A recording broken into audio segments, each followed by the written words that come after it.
नमस्कार दोस्तों, आज के इस वीडियो के अंदर हम लेकर आए हैं एप्स 95 पेंशन योजना से जुड़ी बहुत ही बड़ी अपडेट। यह वीडियो बुजुर्ग व्यक्ति जिनकी उम्र 50 साल से ऊपर हो गई है या फिर कोई प्राइवेट सेक्टर में काम करने वाले कर्मचारी है, उन सब के लिए आज का यह वीडियो बहुत ही ज़्यादा महत्वपूर्ण रहने वाला है, इसलिए वीडियो को अंत तक ध्यान से देखें।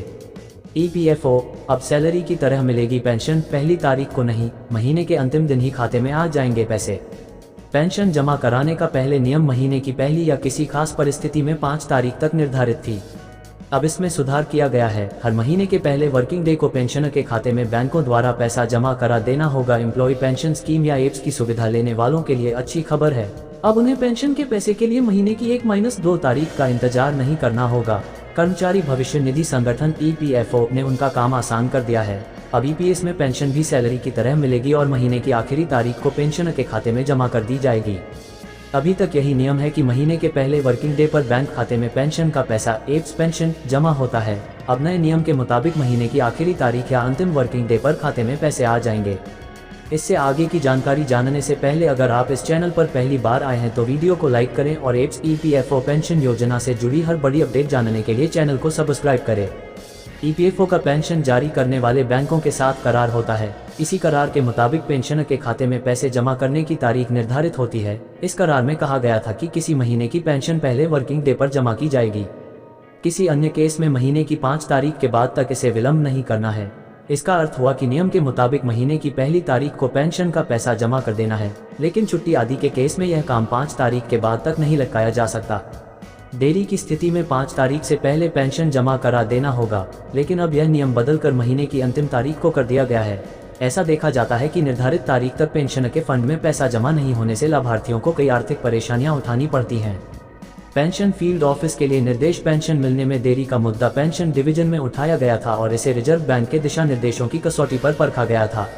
बैठक में इस बात पर एक राय बनी कि पेंशन के जितने भी फील्ड ऑफिस हैं, वे हर महीने बैंकों को मंथली स्टेटमेंट इस तैयारी के साथ भेजें कि बैंक महीने की अंतिम तारीख को या उससे पहले ही लाभार्थियों के खाते में पैसे जमा कर दें।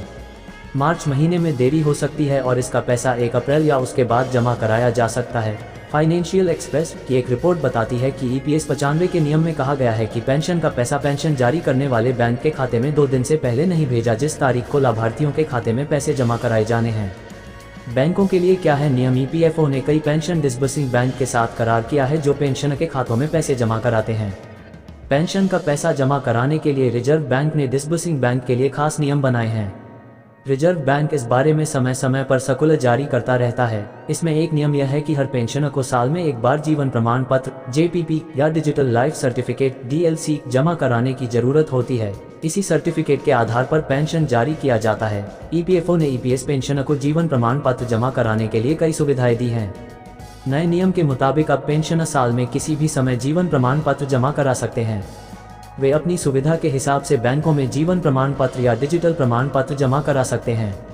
एप्स रिटायरमेंट के बाद आपको पेंशन कितनी मिलेगी वह आप इस आसान फॉर्मूले से समझ सकते हैं। PF की राशि कर्मचारी के कंट्रीब्यूशन के आधार पर एक फॉर्मूले के तहत तय की जाती है। आइए आपको बताते हैं कि वो फॉर्मूला क्या है और रिटायरमेंट के बाद आपको कितनी पेंशन मिलेगी।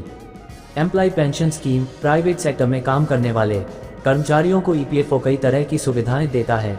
EPS EPFO की तरफ से चलाई जाने वाली पेंशन स्कीम है। दरअसल हर महीने PF खाते में कर्मचारी की बेसिक सैलरी DA का 12% जमा होता है। एम्प्लॉयर का योगदान भी इतना ही होता है। इसमें से 8.33% राशि कर्मचारी के पेंशन फंड एप्स फंड में जाती है और बाकी 3.67% की राशि ही PF खाते में जाती है।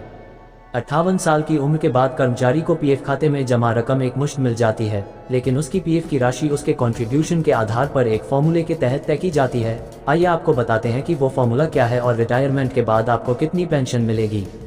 यह जानकारी जानने से पहले अगर आप इस चैनल पर पहली बार आए हैं तो वीडियो को लाइक करें और EPFO पेंशन योजना से जुड़ी हर बड़ी अपडेट जानने के लिए चैनल को सब्सक्राइब करें। ये है पेंशन का फॉर्मूला। रिटायरमेंट के बाद आपको कितनी पेंशन मिलेगी इसके लिए फॉर्मूला है कर्मचारी का मासिक वेतन पेंशन योग्य वेतन एक्स पेंशन योग्य सेवा 70। मौजूदा नियमों के अनुसार किसी भी कर्मचारी की सैलरी का 8.33% उसके पेंशन खाते में जमा होता है। हालांकि पेंशन योग्य सैलरी की अधिकतम सीमा 15,000 रुपये है। ऐसे में अगर किसी व्यक्ति की सैलरी 15,000 रुपये है तो 15,000 by 8.33 100 = 1250 रुपये हर महीने उसके पेंशन खाते में जाएंगे। पेंशन के फॉर्मूले के हिसाब से अब अगर कैलकुलेशन की जाए तो अगर किसी की मंथली सैलरी आखिरी 60 महीनों की सैलरी का औसत 15,000 रुपये है और नौकरी की अवधि 20 साल है तो एक 5000x20/70 4,286 रुपये मासिक पेंशन होगी। वहीं अगर व्यक्ति नौकरी की अवधि 25 साल है तो 15,000/2570 = 5,357 रुपये और 30 साल की अवधि होने पर इस फॉर्मूले के हिसाब से उसकी मासिक सैलरी 6,428 रुपये बनेगी।